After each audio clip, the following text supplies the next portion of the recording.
Tips for getting more protein plus fiber into your day. These are two of the most important things you need to focus on, protein plus fiber, and we only have limited landscape on our plate. So I start with an everything salad, your favorite salad. It doesn't matter what kind. I love to get all my different vegetables. The more species of vegetables you get into your diet, the better. Try every day to get different ones in. This one is mint and basil and romaine and radishes and tomatoes and cucumbers and red onion. That's my favorite combo these days.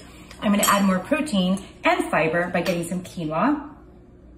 Delicious quinoa. It's got lots of fiber and protein in it, lots of amino acids. And then I'm adding some roasted chickpeas, super easy.